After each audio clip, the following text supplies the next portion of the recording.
Welcome to the Fantasy Football Fanatics podcast with your hosts Griffin Palmer, CJ Hickman, Jason Cabrera, and Ryan Mitchell. What is up, everybody? Welcome to the show. It is Friday, September. Guys, it's September 1st. Welcome to the Fantasy Football Fanatics podcast. I'm your host, Griffin Palmer, joined as always by CJ the Hitman Hickman and Jason Cabrera. What is up, guys? What's going on, man? Not too much. Already. I know. It is officially football season. By the time we record this show next week, there'll have already been one game, and we'll be talking all of our starts and sits for the week. That's both exciting and, kind of, on the other hand, I just can't wait for it to be here. It's scary. And also it's kind of sad because I like having all the different topics every single week. And, as we talk about all the time, we're kind of forced into a certain format with only 2 shows a week. And that's why I really, if you guys want to hear a lot of other good stuff throughout the year, that's where the Patreon show comes in because we get into a lot of fun side analytics and stuff like that throughout the year.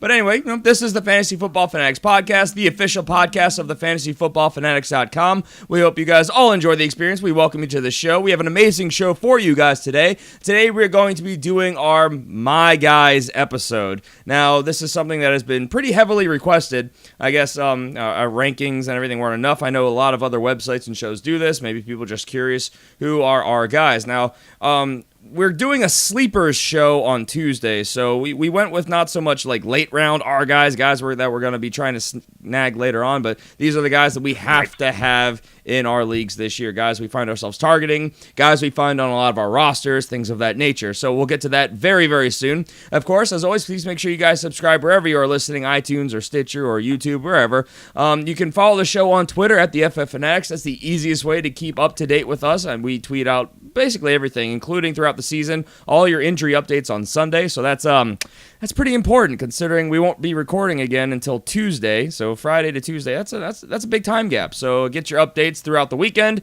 You can join the community on Facebook at facebook.com/thefantasyfootballfanatics. You can always email all of your questions to thefantasyfootballfanatics@gmail.com. Look, we get a lot of emails. We're doing our best to get to them all, but if you don't try, you have no chance of getting your question answered. So that's basically the way that works. And of course, as we just kind of mentioned with the Patreon show, if you want to support the show, help us keep these really bright hot lights on, head over to patreon.com/thefantasyfootballfanatics, where you can get yourself a lot of bonus perks in return for helping support the show, including bonus episodes every single week. It's a lot of good stuff, guys. I promise you will not be disappointed. If you are on the Patreon page, you got to watch the video recap of our Listener League draft that we did on Tuesday. Yeah, buddy. So that was okay, well, for you guys, I'm sure that was a lot of fun. That was fun for me for the first half an hour until things went horribly, horribly wrong. Sideways. Things went so sideways for you. That was horrible. Yeah, that was painful for me. I had a wonderful I was kind of enjoying it. Yeah, it was great to have CJ in studio. That's a rare occurrence. So that was nice. But yeah, I wasn't paying very close attention, and I ended up paying almost 3 times the amount for a player than I intended, which completely ruined my draft and my strategy, and now I'm going to find myself being very creative on the waiver wire throughout the season to have any chance of making the playoffs. Yeah. But we'll see what happens. I enjoy a challenge, so we'll see how it plays out. If you are listening, you're in the Listener League. I mean, I'm open to all types of trades, guys. So bring them on.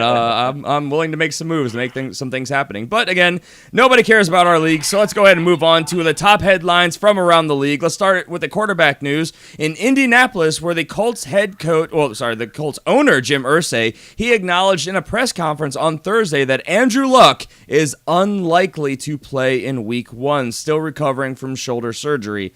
So it's looking more and more definitive that we will be at least without Andrew Luck in Week 1.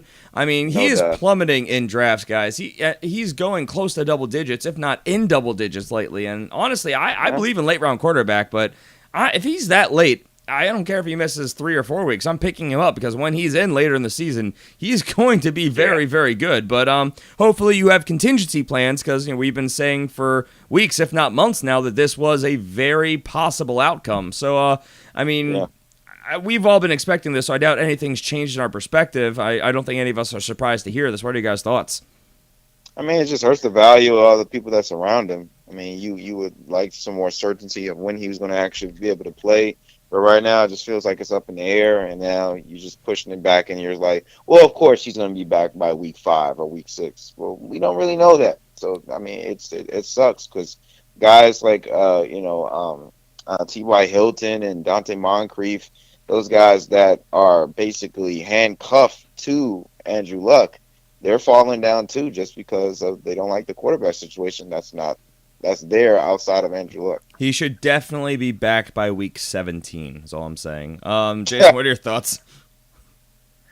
Yeah, no, I agree. It definitely deflates that offense, although I would say that they'll probably rely a little bit more on the running game than they normally do, which isn't necessarily a good thing given that offensive line, how that offensive line is made up. But I would say that you probably look to see an uptick in Frank Gore's touches in at least the first week, maybe even the second week. It scares me, though. We talk about Frank Gore being this ageless wonder, but, I mean, if they're stacking the box against him yet again, they brought in other pieces. Either way, that's a bad thing. It's, I'm worried that this might be the year that we see the big decline in Frank Gore. In fact, in our big league of record, I moved him with some other players to upgrade to DeMarco Murray, and I'm not regretting that at all. So, just saying, workload is good, volume is good, but without supporting opportunity behind him, and they're just going to stack the box, and we know how well that works when you're trying to run the ball. It doesn't lead well to fantasy points unless you're doing like a points per touch league. So let's move on to Baltimore, where the Baltimore Ravens quarterback Joe Flacco reportedly has resumed throwing. According to head coach John Harbaugh, all indications are still that he is on track to start week 1 against the Cincinnati Bengals. So just continuing good news for a team that you're honestly probably not investing very much draft capital into the weapons to begin with. I mean, even Jeremy Maclin's falling pretty far down draft boards. I assume we were all expecting this. Am I correct in that assumption? Basically. Yeah. Yeah. No big sways here. So, Not really. I mean, knowing that he's back, does that move any of the weapons back up your draft boards at all? Or are you guys anticipating this, I assume? I mean, I was anticipating this. The only person that I had real interest in is Jeremy Maclin. See what that's going to be about, and then that's pretty much it. I mean, Mike Wallace, you already know who he is. Rashad Perriman, he is what he is, and then I mean, I guess if you take a late round flyer on Danny Woodhead, then that's something to watch out for too, because I do think he's going to be effective in that offense with Joe Flacco. But outside of those two people, I mean, that was only people I was looking at in your offense.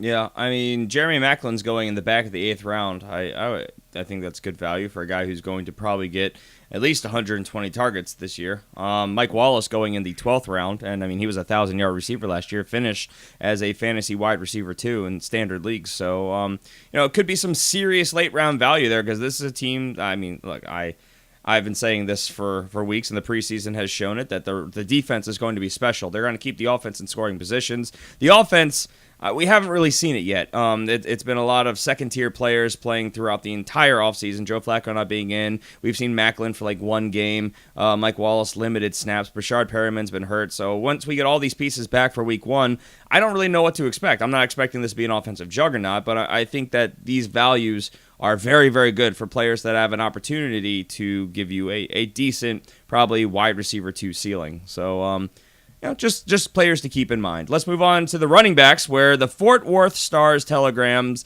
Clarence Hill reports that NFL lead investigator Kia Roberts recommended that there should be no suspension for Dallas Cowboys running back Ezekiel Elliott. So this is one of many indicators that could be pointing to the fact that Ezekiel Elliott might get his suspension reduced or removed entirely. So with this news, are you guys, cautiously optimistic? Is Ezekiel Elliott still going early 3rd, late 2nd for you guys? Or are you just kind of plugging him right back into, he's the 3rd pick because he's probably not going to face a suspension. If he misses a couple games, so be it.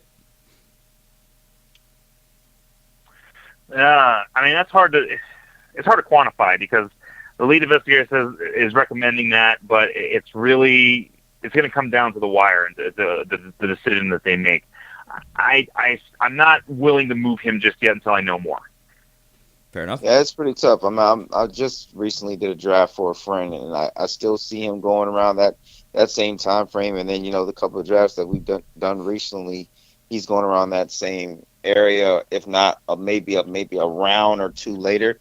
But I mean, this is good news for you if this is the case that no suspension is going to happen or it's going to be reduced. I mean, we just saw, Vontae David was supposed to be smacked with a 5-game suspension, but it got reduced down to I think it was 3 or 2, one of those 3 games, two, yeah, 3 games. So that it can happen, and if that's the case, and if you drafted him later and still got 2 good contingency plans, I think you're granted you won that draft. I mean, because we already know what this guy does, and behind this Dallas offensive line, it's going to be a little different because they lose in 2 pieces. But I think you should feel good about this, and this is good news for you. Yep. I mean, actually, a number of players. Are you talking about Vontae's Burfict or? Perfect. I'm sorry. Yeah, yeah. Burfict. I'm sorry. Yeah, and a lot of IDP news, which we're actually. Getting to a lot of on the Patreon show. If you're into IDP, head over there. Hey, shameless plug. Let's move on. We all think. I mean, it's looking like even if it doesn't get resolved here, if it goes to court, I mean, Ezekiel Elliott's probably not going to miss time this season. But we don't have a definitive answer as of yet. Moving on. According to multiple sources, there are multiple tests that confirm that Kansas City running back Spencer Ware tore his PCL and his LCL rather. Surgery is imminent, and he is absolutely confirmed done for the 2017 season. There was hope that he might be short-term IR'd. Maybe it wasn't a complete tear. Maybe it was less severe. He was seeking a second opinion. No, he's done. So, guys, a big uptick for Kareem Hunt, which, I mean, I think you could justify taking as early as the late second round now. He's got definitely running back 1 upside. What are your guys' thoughts? Buddy. Yeah, buddy. I mean, you're the biggest truther here, CJ. So I mean, I assume that you had more to say than buddy. I was letting Jason get in there, but yeah, man, I love me some Kareem Hunt. I mean, look, like I said on the earlier show, I did not put this on Spencer Ware. I did not wish this on him at all. But I'm just saying, next man up. I'm not crying. And what a hell of a man that's up right now in Kareem Hunt. This dude, we've been talking about this all off season. Look, the Kansas City Chiefs.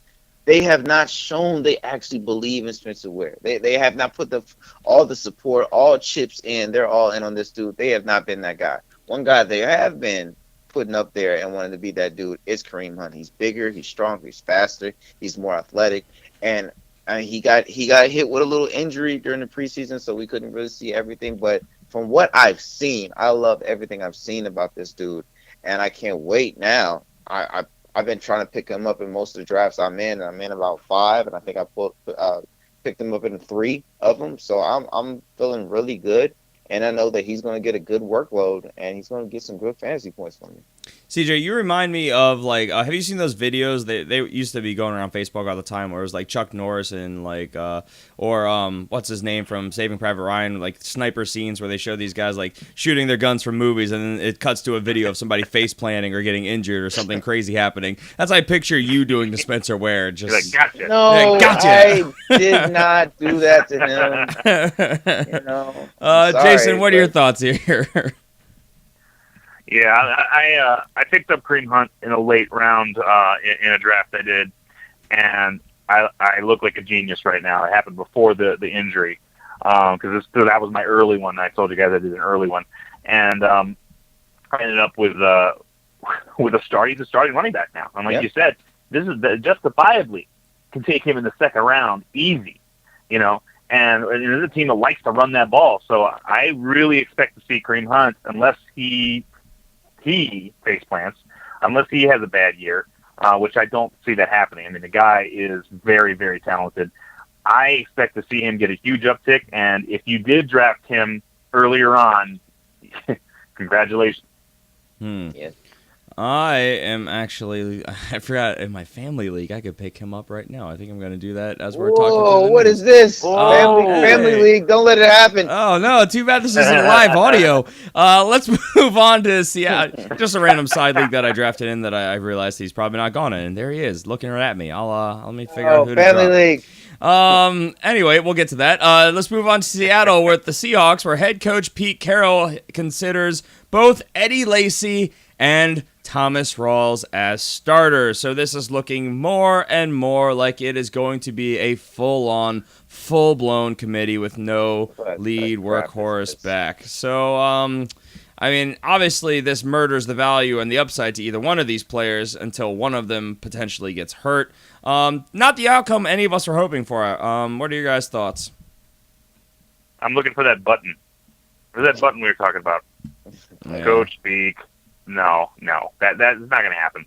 I mean, they, as we have already said many times, in fact, CJ is the biggest advocate for Thomas Rawls, but what he said rings very true. Pete Carroll rides the hot hand. He will not go to a committee. He's gonna pick the best running back, and he's gonna hand him that rock. And if it's Thomas Rawls, then it's Thomas Rawls. But all indications for me would be that it's gonna be Lacey. But he's not gonna go into a committee. That's not how Pete Carroll thinks. He's gonna use one running back. Well, you know what, Jason? I'm so glad that you finally started to see things my way. Listen, look, Eddie Lacy when he first came there. Let's not go that far. You're starting to see it. You're starting to see it. Look, because not even a little just bit. like you said. Well, look, I've been listening to both of you guys for the last 4 months when this whole Eddie Lacy thing has been going down. Look, yes, if he could be that guy a couple years ago that was going to be rated number 1 running back of all fantasy football, absolutely. But you know what? To be honest, and let's be realistic here, he's not that dude anymore. He's not that guy. I think it's something that you need to be really nervous about when you have to have incentives and a dude's contract for him to lose weight. And even in that, I would love to get paid to lose weight. And even with that, he still struggles to cut weight. I don't think that the weight is necessarily the problem. He's made all of his weight cuts. I think the biggest problem is adjusting to a new offensive system. So, but who knows? It could be any number of things, and this could be all coach speak. We'll see how it all plays out. And Thomas Rawls has a long history of getting injured. Eddie Lacy, with all this being said and done, ran for over 5 yards a carry last year. I mean, it could easily still be what we've been predicting. It could go the opposite way. This is obviously not news that we want to hear, and something to monitor going forward. It's annoying because we hate committees. Very, very, very few places does this actually work out to be productive for both backs. In fact, the only one that really comes to mind is Atlanta, where Devontae Freeman is actually more productive when Tevin Coleman's in the game as opposed to out. Just a random side note. Let's move on to New York with the Jets, where running back Matt Forte is reportedly on the roster bubble, according to ESPN. So if Matt Forte hits the open market, I think he's going to have suitors. Hallelujah.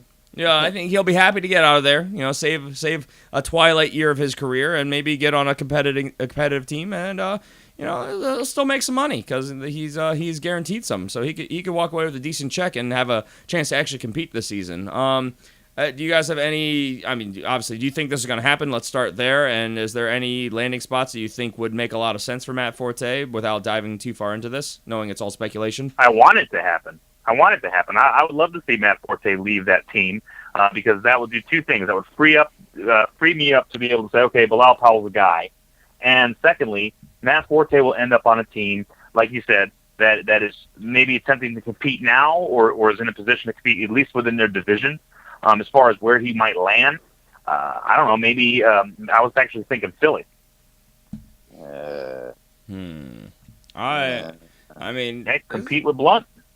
I don't think I like that. Honestly, I see where you're coming from there. I just think that they are worried that at this point in his career and the injury proneness, Matt Forte is just coming another Ryan Matthews for them, who they already cut. That's true. I think that if they wanted a player like Matt Forte, they would have just kept Ryan Matthews. But I don't know. And this is me as a Ravens fan, but I still think he'd be an amazing fit in Baltimore. Is looking for that 3-down back, and right now they've got a huge committee down there. Well, we would cut a number of them if we had him. Well, they keep getting hurt. That's coming through them like they're a catalog or something. And then we could hold on to some more of these amazing defensive linemen that we have. If you're watching the Ravens' 4th preseason game, all the commentators could talk about it was like, normally you keep like 5 or 6 defensive linemen on the roster, but the Ravens don't want to lose any of these guys. Anyone that they drop is going to get picked up somewhere, which is true. The defense has looked beyond elite throughout the preseason. Yeah, I know it's preseason, blah, blah, blah, but, I mean, there's the eyeball test, and they are all passing it. So, I don't know, maybe it'd be a nice sneaky move. You cut back on some running backs to keep some more defensive linemen. I mean, this is going to be kind of fun because this is that time of year where people who aren't injured at all magically wind up on injured reserve. So this happens across the league, so they can hold on to these guys. So, well, I mean, we'll see. And now we're getting a little bit off topic, but I don't know. Matt Forte, I'd love to see him get out from New York. Most teams is we. I love to see Matt Forte get out of New York and land somewhere with an opportunity to make something of the final year or years of his career. Let's move on to the wide receiver position, where Houston Texans wide receiver DeAndre Hopkins signed a 5-year, $81 million, $49 million guaranteed contract extension. There you go, DeAndre. That is a massive contract for a wide receiver. So, guys, what are your thoughts on DeAndre Hopkins getting this big contract to stay in Houston for the next 5 years? Well deserved. Well, I guess 6 years. Well deserved, though, according to the situation. You gotta look at the situation. He is their lead guy, and whoever's the filth that quarterback that he's been dealing with is absolutely ridiculous. So now you got a rook coming in there. I like the rook. Jason and I like the rook. We think it's a little too early for him to get in there, but we still like the rook. It might not be a choice. It's not going to be a choice. I mean, you got to put him in there. So now he has a reliable wide receiver. I mean, that has done more with less, but now you bring him an actual talent there at quarterback position. I think he's going to flourish. It's entirely possible. I mean, really should ask Griffin about this because he spent like a quarter of his Griffin budget really believes in Hopkins. I mean, he believes in Hopkins. I mean, hallelujah. He got paid. I've spoken for years on how he is incredibly volume based, and without volume or quality targets, he does not. Don't be shy. Come on, get in there, man. You know what's going to happen, CJ? You know what's going to happen? DeAndre Hopkins is going to have an amazing year, and what we're going to hear all year from Griffin about how he knew it, and that's why he spent all that money on DeAndre. No, I can see it. I'm calling it right now. If he has a breakout year this year, like to the point of what it would justify a $52 price point in an auction draft, I did not see that coming. Because again, I have broken down the stats for years, talking about how he's incredibly volume based, and his big breakout back in 2015 was all based around crazy volume and terrible defensive play in the first half of that season. Once things got going, he plummeted, and he was barely a wide receiver too. So I think he's a great athlete. He's amazingly talented, but unless he's able to get better quality targets or sustain a high volume, he's just not fantasy relevant enough to concretely put as a wide receiver one. So I mean, look, they improved the quarterback situation. If things work out there with whoever ends up throwing the ball, sure, great. But I'm not calling for that yet. Let's move on to Tennessee, where Titans head coach Mike Mularkey confirmed that rookie wide receiver Corey Davis will be ready for Week 1. Of course, recovering from a hamstring injury. He's been listed as week to week, but it seems like he will be good to go for the beginning of the season. I mean, this is a guy that we're taking mostly late-round flyers on anyway, but good news. This is what we wanted to hear. You guys have any hot takes here? I mean, he's going to be great in his offense as soon as he gets on the field. I know he's missed a lot of time with this injury and not be able to get down with Mariota, but I don't think it's going to take them too long to be able to, get things going. Even though I've been really concerned about Mariota during these last couple of preseasons. He's now been looking crisp like I would like it. Yeah. Yeah. Yeah. And as far as Corey Davis goes, I did draft him in one of the leagues that I'm in, and I have him on my bench right now. He'll stay there until he starts to see an uptick in targets. But he slots in for me as the wide receiver 3, so he's going to have to work in, like you said, get some targets, get some rapport. This is a team that I agree that Marcus Mariota has not looked outstanding, and part of that could be preseason, but that just tells me that this is going to probably follow a trend. I think that DeMarco Murray is going to be heavily used early on. As he starts to wear out throughout the season, they're going to transfer more to a balanced attack and try and pass the ball a lot more and try and find this 50-50 split identity, which they want to do, but and they have the weapons to do, but we have to obviously see if they can pull it off. We'll see, though. Let's move on to, we got some clarity. The NFL is reportedly investigating domestic abuse allegations made against Miami wide receiver Jarvis Landry involving his girlfriend. This is a story that kind of broke about a month ago, but we didn't have any real details. We just knew that he was under investigation, something that was linking him to his baby's mama, his girlfriend, and... Yeah, now we have some official word coming down that it is a domestic abuse investigation. So Jarvis Landry is plummeting down my draft boards. It just goes to fuel a guy who I was going to talk about in my guys, but a guy that I'm definitely going to be talking about, and this is a little bit of a spoiler, I'm definitely going to be talking about on Tuesday's show. We're getting to some late round sleepers. I'm loving Devontae Parker. What are you guys' thoughts here with Jarvis Landry? Man, it sucks. I drafted him recently, so I hope that he gets a nice little. You said good. Well, guess what? I have depth, so I'll be okay. Also good. And yeah, he does have depth. That's for sure. It's tough to hear this, man. It sucks. I mean, this is a rising star in that area, man. Definitely in the NFL. So you hate to hear about this stuff. Hopefully that he gets his act together after this, and turns the right leaf. Jason? Yeah, I mean, it's not much to say about this. It's an allegation we don't know anything about. It's tough. It's never okay. This is never an okay situation, and hopefully these guys are able to keep themselves out of situations that could develop into this kind of thing. So I got nothing to say about it until more information comes out, basically.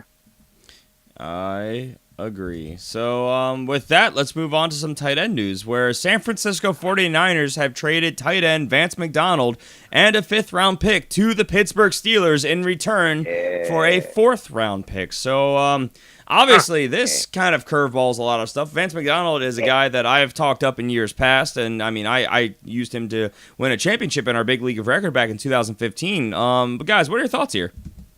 Well, I tend to follow that lead as far as you winning that championship, because I took a real late, last pick of the draft late flyer on Vance McDonald, and look what I got blessed with.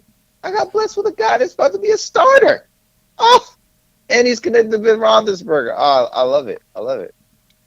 It's DJ or Jason, rather. I'm Jason. I'm the other. You are Jason. You're the other guy. I'm the other guy. I'm not so quick to call him the starter in this situation. I mean, Jesse James has got more rapport with Roethlisberger. Could he end up being the starter? Well, I mean, technically, I guess they both could be starters, and they do play with two tight end sets. But I don't know. I think Jesse James is got more of an opportunity at the beginning of the season. Vance McDonald may come on a little bit later. Right.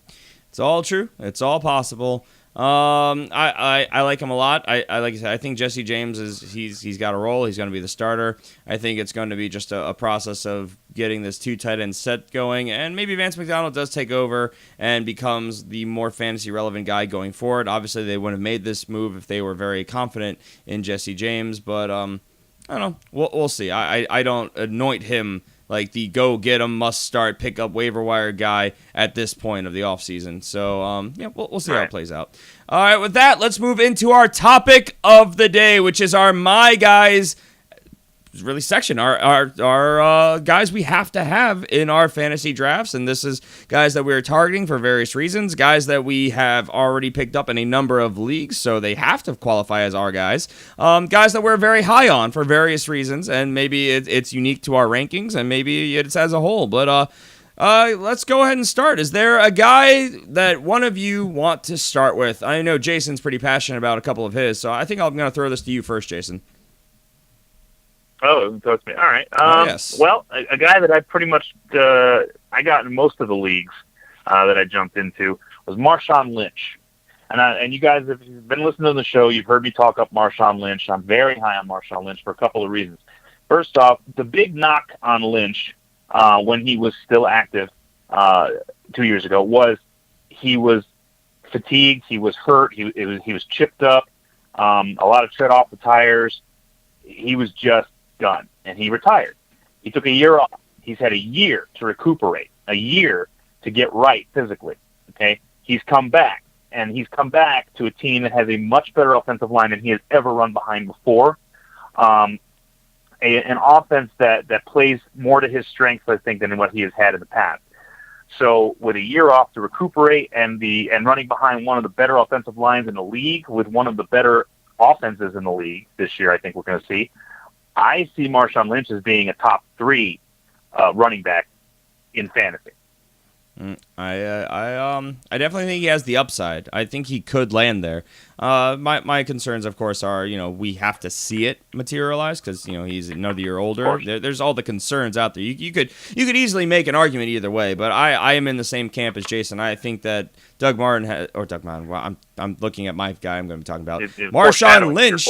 Foreshadowing there. Ignore that. I think that Marshawn Lynch, he has all the opportunity because, like you said, this is easily the best offensive line he's ever played behind, the best complete offense he's probably ever been in, and he's finally healthy. So I mean, if we see him back as even a fraction of the beast mode that we've come to know, like we've talked about extensively, Latavius Murray was able to be one of the touchdown leaders in the league last year, and we all know how he's probably not even going to be the starter this year on his new team. So Nope. I too am very high on Marshawn Lynch. I like him a lot. CJ, anything you want to add before we move on to the next guy?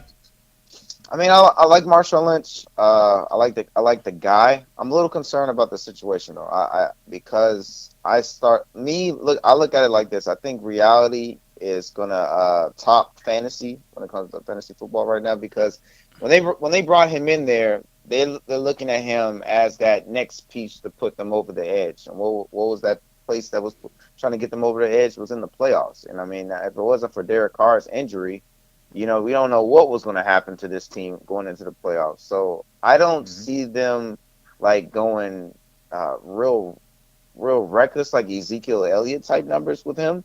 I think they're going to be real conservative how they run them, and they're going to be using those 2 other young guys and use Marshawn Lynch sparingly. No, we've heard that they want to keep him around 200 touches, but I think he's going to be more productive than we ever saw with Latavius Murray. And I mean, if Latavius Murray could get 12 touchdowns, I think Marshawn Lynch should easily be able to replicate around those numbers, if not exceed them. So we'll see. I guess I should go next since I've already ruined one of my first guys. And this honestly was shocking to me. Because I am not a big believer in this guy in years past. I have been very down on him, but everything is just simply pointing to just an amazing opportunity this year, and that guy is the aforementioned Doug Martin. Now, Doug Martin, he is polarizing to a lot of people for a lot of reasons. I mean, he has had a very, very up and down career.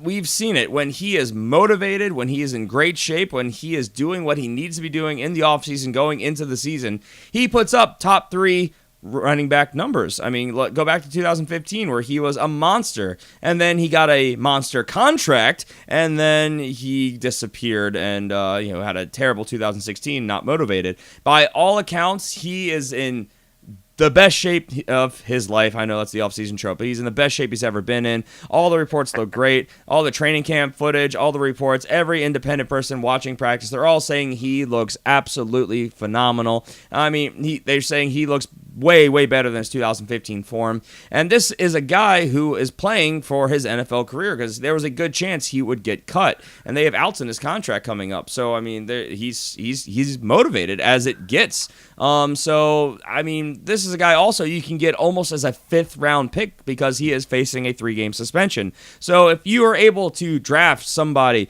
even if it's someone who's going to be replacing him there in Tampa Bay later on, just buy your time for the first 3 weeks. Do my draft strategy and just really fill up on running backs so you have options for weeks 1 through 3. And then in week 4, when Doug Martin comes back, you have yourself a locked and loaded running back who has why do I want to say wide receiver? Who has running back 1 upside week in and week out, incredibly motivated, and a team that has more wide receiver weapons, that's where I was going, than they've ever had, so they can't afford to stack the line as much as they have in years past. Doug Martin has a phenomenal opportunity ahead of him, and with the motivation and with the opportunity, I think he is well worth a pick in the 4th round where he's going right now, back of the 4th or early 5th, and he will return on that. I can pretty safely guarantee it. And again, this is a guy who's never been really high on Doug Martin. What are you guys' thoughts? Yeah, I'm high on Doug Martin. I do like the opportunity he has. And as you said, when he's motivated and when he's healthy, he is an amazing running back. He's one of the best in the league, and I think that I think he feels he has something to prove this year. So when he comes off of that, I think when he comes off of that suspension, I think he's going to be running like his hair's on fire, and I think that he's going to light up some teams. Every year he's played a full season, he's topped 1,400 yards. So just saying, he's productive when he's healthy and motivated. Sorry, CJ, you were saying? No, it's good. He's coming back to a great situation once he comes off that suspension. This is the most talent this team has ever had.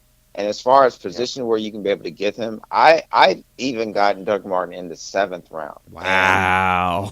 These are other guys I just drafted for this dude. Helped him out tonight. These are the running backs I got before him. Leonard Fournette, Isaiah Correll, Joe Mixon, Thomas Rawls, and then Doug Martin. Those are the guys in front of him. That's great value. If you might be drafting with some morons, man. And if that happens, guess what? You can be able to go take that to the bank, and you can get Doug Martin. Guys that get like 5 quarterbacks. Yeah, basically. Wow, shots fired. fired. That's absolutely beautiful to get him in the 7th. I was thrilled behind that. So, CJ, are your services like just for sale? I mean, you're drafting somebody else's team. How's that? Well, he was a guy that I worked with, and he was in the midst of doing something, taking care of some customers. He said, "Hey, man, I know you do a fantasy show. You might help me out." I said, "No problem, man." And I like his team. I'm actually I'll take a picture of it tomorrow, and then I'll put it on our Twitter page, and guys will tell me what you think. All right, fair enough. With that, CJ, why don't you do one of your guys? Well, one of my guys that I've been looking with and drafting at least 3 of the 5 leagues that I'm in. So basically every one if I can. And a guy that I talked about a lot this offseason, even during the draft season, is Joe Mixon. Joe Mixon, outside of everything that was going on with him off the field, when it goes to on the field, you look at the tape, it was absolutely beautiful. I mean, the guy, if it wasn't for all those accusations and stuff that happened, he would have been arguably the first running back off the board in this draft. And he got drafted into a great situation going to Cincinnati because Cincinnati, they just been going through headaches with Jeremy Hill as far as him being that lead guy. And now he's just basically got moved on to the red zone guy. But a guy that I believe in a lot that's going to be a bell cow for them is Joe Mixon. And I see for him being there, I'm sorry, I'm just getting excited because this dude's taking people's jobs. I mean, I'm thinking Jeremy Hill was the only guy he's about to take his job from. Gio Bernard most likely might be getting out of there because he's not only a guy that can just run up the middle and bruise you up. He's got hands and he's elusive, so he can be super athletic in the open space and take that ball and get some good yards after catch. So this dude is the complete back to me. And I think he fits wonderfully in the Cincinnati Bengals offense. So I've been picking him up every chance I get. I completely agree. I picked up Joe Mixon in our Dynasty League, and I was pretty happy that he was there. Just an amazing athlete, just ridiculously has the ability to do everything. He's a big back, too. That's the thing. Mm-hmm. This isn't a small little elusive dude. This guy is about Leonard Fournette's size, but he's got the speed and elusiveness of Christian McCaffrey. I think we talked about that during the NFL draft season. So you take those 2 upsides and put them into one body, and that's Joe Mixon.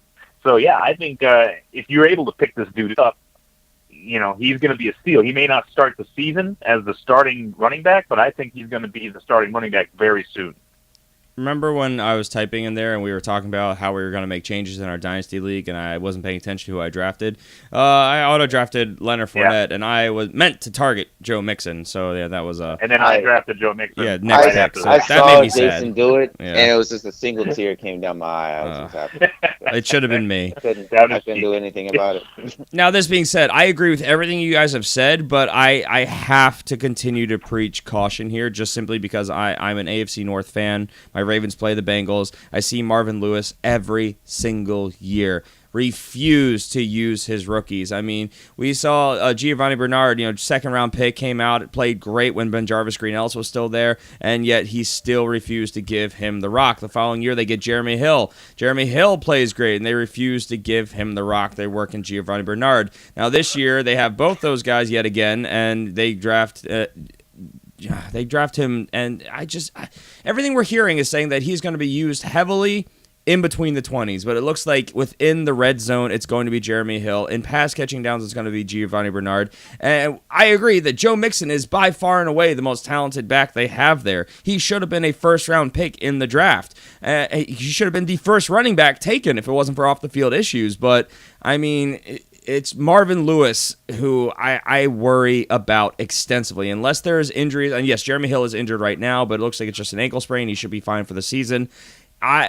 I am just very concerned about Joe Mixon's upside, especially early in the season. I think that, with injury and with opportunity, he could be a monster. I love him for keeper or dynasty leagues. I'm drafting him in every league that I get a chance to. I'm just saying I preach a little bit of caution here because it may take a while for him to start getting the ball going, getting rolling the way we expect and hope and think he should be. Griffin, one more thing to add. I don't think it's going to take that long because, when that owner starts to see, and then that ownership is going to practice. And that owner sees, my boy Joe Mixon is doing good. And then when you start going to full game and I'm seeing Jeremy Hill struggle, owners get on that headset and saying, get that boy in there. I understand. I'm just saying that there's a very, very, very long track record. And it goes way back further than anything I just used as an example with Marvin Lewis, where he does not give his rookies a big opportunity. He just doesn't, and it's very frustrating.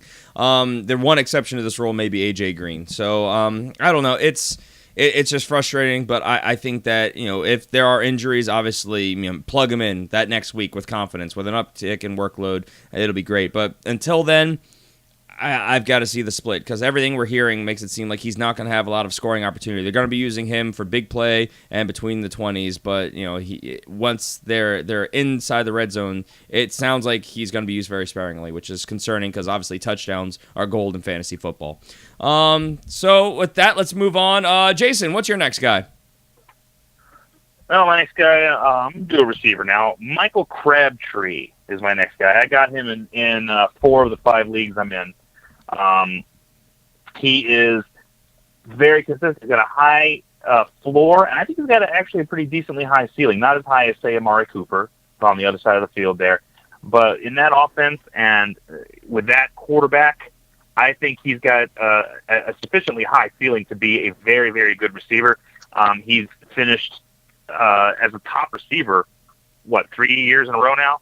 So I mean, he's been fantastic. I really like Michael Crabtree, and I think he's a safe pick that could be a great pick, and I really love those kinds of picks. CJ, your thoughts? Yeah, Michael Crabtree, the guy I've always loved out of that duo between him and Cooper. I always look for Crabtree. I've said it so many times. This guy, he's been doing great ever since coming there and getting out of San Francisco. Him and Derek Carr, they have a great relationship, and it shows on the field. So I completely agree with Jason. Michael Crabtree is hilarious to me for so many reasons. Primarily the fact that he has been so good the last 2 years he's been in Oakland, and yet people still sleep on him so much it's insane. In our big league of record draft, I mean, he got brought up really later on, and then the 3 of us were bidding like crazy on Michael Crabtree, trying to get our hands on him, and everyone else in our league was like, guys, it's Michael Crabtree, what are you doing? But it's because we know the upside. We're looking past the name because he's not that big household name. Amari Cooper is that guy, even though Michael Crabtree has outplayed him. He is an amazing return on value. He has a ton of upside. All the additions that they made this offseason, I don't think any of them affect his role in the offense. If anything, I think they're going to relieve him from having even more coverage. I think that they're going to have to spread out their coverage more with Amari Cooper. Obviously, they brought in Cordero Patterson. Marshawn Lynch, they have to now worry about out of the backfield running the ball. I think Michael Crabtree is primed for yet another really, really good season. I have him at my projections getting over 1,000 yards and close to double-digit touchdowns, and I think he could even exceed that. So, I completely agree. Michael Crabtree is great, and he's a guy that you can get as the 12th pick in the 4th round. Why is he going that late? He's basically a 5th-round pick. Why? He's going around guys like Golden Tate, Brandon Marshall, and Sammy Watkins, and Larry Fitzgerald. I mean, come on. Dang. Yeah. Yep. So yeah, that I agree. Amazing value, Michael Crabtree. Please make sure you pick him up.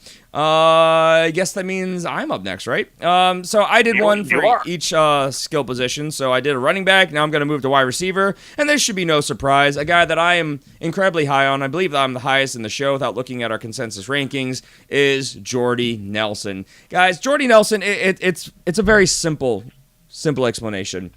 Jordy Nelson plays with the best quarterback in the league. Yes, I know, Tom Brady, blah, blah, blah. But when it comes to fantasy, when it comes to efficiency, when it comes to touchdown scoring, it does not get any better than Aaron Rodgers. And his number one target, of which he has an amazing rapport with, is Jordy Nelson. There has never, since 2011, when Jordy really broke onto the scene, there has only been one season where Jordy Nelson has not topped 1,000 yards, and that was a season where he got hurt.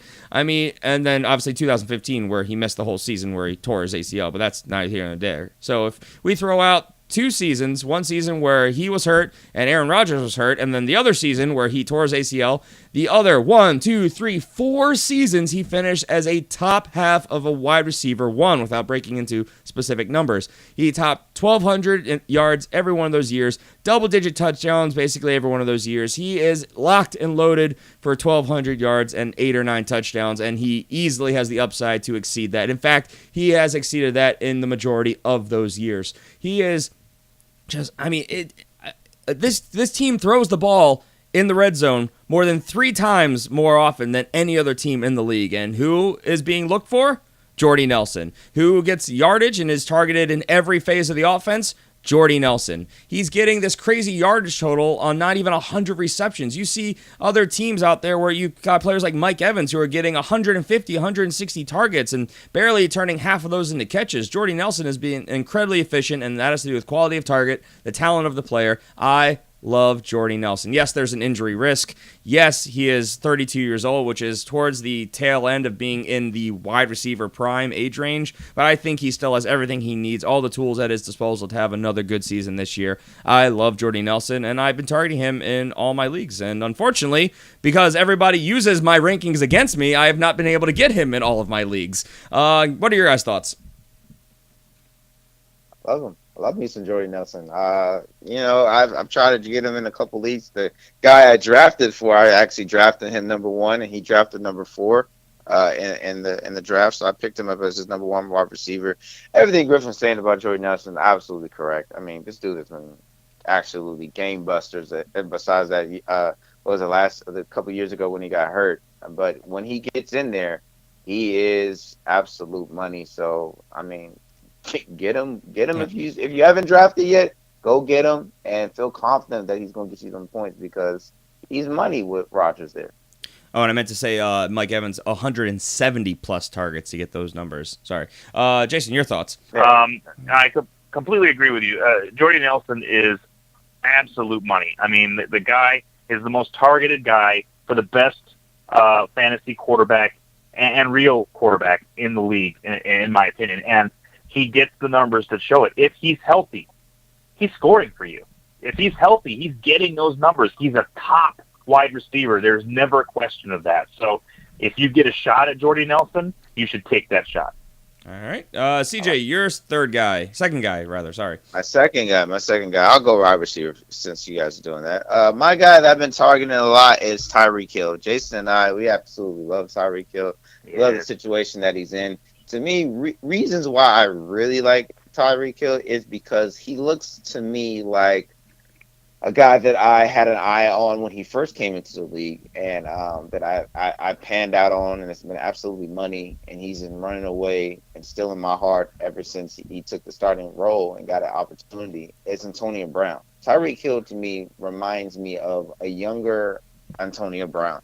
He's going to be used multi-purposely in Andy Reid's offense right now, and right now they're trying to take him away from the punt and running game. But I still feel like if they struggle, and most importantly, if you get points for that special teams position, this should even be even more better for you. But if they struggle, I still see him be able to take advantage and get in there and get points for you. But outside of that, he's absolutely dynamic. I mean, he's athletic. He's just a home run hitter every time he touches the ball and put the ball in his hands. And I absolutely love that ability. And I hope this actually opens up Alex Smith's playbook and starts getting the ball down the field and getting this guy in space, which I know Andy Reid is going to do. He always takes advantage of his options like that. So that's why I like Tyreek Hill, and I've been aiming for him in a lot of my drafts. I just because I'm the downer on him, I just want to point out.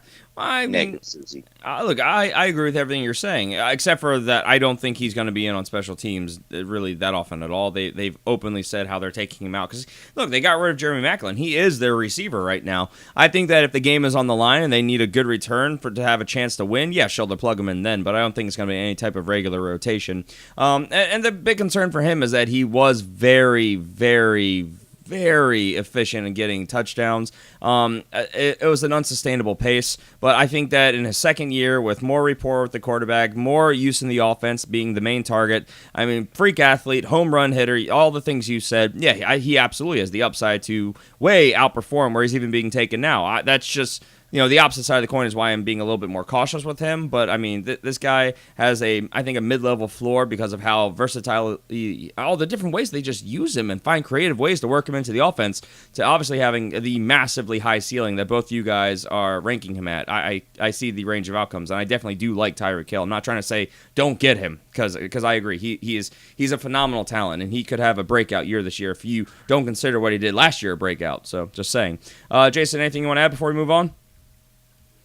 Only thing I'll add is if you want an idea of what you're looking at with this guy on this team, the very first play of the first preseason game, Alex Smith threw the ball down the field to Tyreek Hill, and Tyreek Hill could have had a touchdown if the ball had been thrown more over his left shoulder than over his right, taking it out of bounds. But that was just, it was like a thumbing his nose to the entire league saying, hey, I can throw the ball deep, and I got a guy who can go get it. I agree. All right, guys, we have all got a third guy that we want to talk about. Let's do a lightning round really fast because we're almost out of time. Jason, starting with you. Isaiah Crowell. I've been talking about him all offseason. He is going to be big this year, especially with a rookie quarterback who's going to be the starter. They're going to lean on him. I think they're going to throw him the ball a little bit more. He's been very efficient, even with a bad offensive line. They've upgraded that offensive line. So overall, this guy's got an opportunity to have a very, very nice year. I like it. I like Isaiah Crowell. My next guy, Melvin Gordon, a guy that I've been targeting a lot of my drafts. Listen, I know a lot of people's knock on him. Griffin's biggest knock is that, hey, what the numbers that he put up last year is just because the people around him were diminished. People were hurt, were gone. Listen, I think that's even better year that he comes with him because he has more targets right there. That defenses can't stack the box again because they have a lot of receivers and other threats as far as the tight ends that they get to cover. I think that Melvin Gordon is going to show that he is not a joke, that he's not a fluke. He's not a one-hit wonder. He's going to come up with follow his last season up with another good season. That's why I like Melvin Gordon this year. Man, he better because, the opportunity doesn't get any better than this year. It's his magical third season, but he was productive last year on efficiency, and he is yet to finish the year. So those are just my concerns. But, yeah, obviously, very high ceiling on him as well. My final guy is a guy that I've talked about quite extensively, and we're all pretty high on. Jason and I think, more than CJ, and that is Jimmy Graham, who I have as my number 2 tight end. And I actually got into a debate with somebody about this because one more casual fan that they're like, oh, well, obviously it goes Rob Gronkowski, Jordan Reed, Travis Kelce, Greg Olsen, and then he started listing off like Tyler Eifert and kept going down the list. I'm like, where's Jimmy Graham? and look, guys, this guy, it was always Gronk and Graham as your top 2 tight ends. And then he went to Seattle, and he's like, oh, well, he's done nothing in Seattle in 2 years. So he got in a new offense, in a new system in 2015, he was getting his feet under him. He was finally getting productive, and then he tore his patellar tendon, which, holy crap, we've never seen anybody come back from that in 1 year. Look at Victor Cruz. He's still not really completely right. He's still a shadow of the player he was. Jimmy Graham, though, however, came back in one offseason in 2016, played all 16 games, getting stronger as the season went on, got just under 1,000 yards and 6 touchdowns. I see no reason that he can't at least duplicate those numbers. I actually have him down at getting about 1,000 yards and 8 touchdowns, which the way I have him statted out easily lands him as a top 3 tight end. I love Jimmy Graham, and this is a guy who is generally not going in that upper echelon of tight end. He's going as the 5th tight end, so essentially all those guys I listed going ahead of him.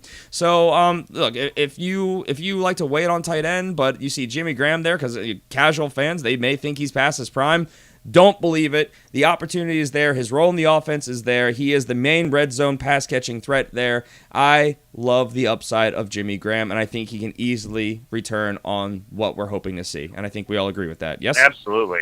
Absolutely. Right. And that guy you were debating is obviously an idiot, because I didn't hear the name Kyle Rudolph in there either. So I don't know what he's doing, but I think he said Tyler Eifert, Kyle Rudolph.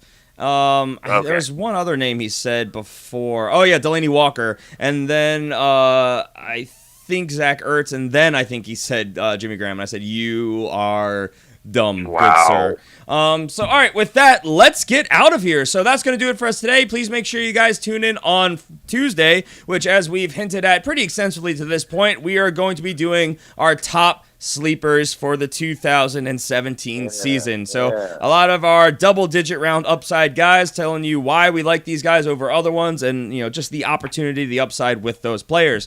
Remember, if you want to get more of the show and help us continue doing what we are doing, head over to patreon.com/thefantasyfootballfanatics. Doesn't cost very much, and it helps us out astronomically, and you get yourself a lot of amazing perks along the way, including the much more advanced bonus episodes every single week. This past week, we put out a whole IDP rankings show. It was pretty awesome. Remember, guys, all of our rankings can be found on the website, thefantasyfootballfanatics.com. We'll be posting articles there throughout the season as well. And just subscribe wherever you're listening. We're going to be here every Tuesday and Friday throughout the season, giving you your waiver wire ads, your starts, your sits, all of that good stuff. And you can also join the community on Facebook at facebook.com/thefantasyfootballfanatics. And as we also mentioned, of course, follow the show. If you guys want up-to-date information in between episodes and recordings, at the FF Fanatics, easiest way. Or you can follow us individually. I'm at GPalmerFFF. CJ, you are at CJ Hickman89. And Jason, he's at Jason Cabrera13. So any parting thoughts before we sign off, guys? Guys, hit us up. Hit us up, baby. Hit us up. We got you. We got you through the offseason. We are very active on social media. We do our best to respond to everything. Sometimes we just get flooded and some slip through. So if you don't get an answer, try sending it again. We get a lot of emails. We try to respond to them all. There's only so many hours in the day, but we do our best, I promise. So keep sending them in, guys. We're happy to help. That's why we do what we do. We're trying to bring you guys home some championships, some titles, all that good stuff. So with that, we're out of here. Everyone take care. Have a great weekend. We will see you on Tuesday. Bye. Life in the fast lane, moving at the speed of life, and I can't slow down. Only got a gallon in the gas tank, but I'm almost at the finish line, so I can't stop now. I don't really know where I'm headed, cause I'm enjoying the ride. Just gonna go till I drop and ride till I die. I'm living life.